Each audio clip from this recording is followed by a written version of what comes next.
I'm going to make some hamburger buns. I've got lots of new followers that have just joined and you might not have seen them before. Excuse my kids. So I'm going to make some hamburger buns. If you want to see how quick and easy they are, then come and make them with me now. Just going to do it's blowing a gale here, 250 mils of water, a tablespoon of instant dried yeast, about the same of sugar. Do less if you want less sugar. I'll just leave that for about 5 minutes just to make sure that the yeast is activating, which it looks like it is already. Yes, my yeast is activated, so I'm going to add 1/4 cup of oil. I'm using olive oil, but you can use whatever you've got. Add an egg, about a teaspoon of salt. Just give that a quick mix together. And now we're just going to add 3 cups of flour. And if the dough's too wet, we can add another 1/2 cup. Mix all that together again.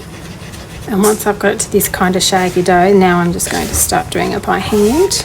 Just keep doing it until all the flour is wet and combined. Just going to add about 1/2 cup of flour. It's still very sticky. I'm going to knead that through.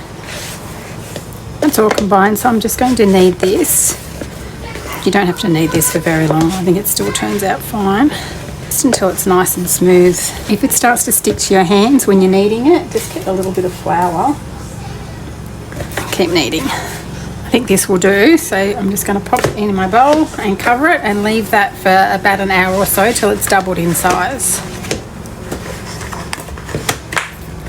I actually proved this in the oven just to speed the process up a bit, so it's just on 35 degrees and I did it for about 45 minutes. So now we just want to give it a light knead, then pop it on a lightly floured surface or a non-stick mat like I've got. I'm using this burger silicone mold, but you can just use a normal tray. Just divide our dough into 6 equal portions. And then I just kind of roll it into itself and shape it into a bun, making sure that underneath is all pinched in tight together. And repeat that for each portion. I'm just going to cover this for about 30 minutes.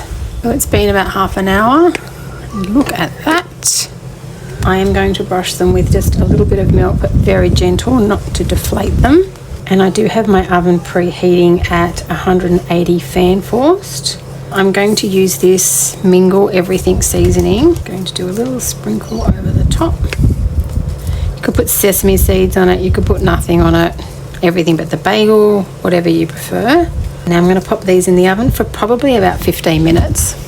And that's my hamburger buns looking absolutely perfect and smelling even better. I'll leave this on the tray for about 5 minutes and then I'll put it on my cooling rack. And don't forget to like and subscribe so you can not only make these hamburger buns, but you can get plenty more recipes that are quick, easy and budget friendly.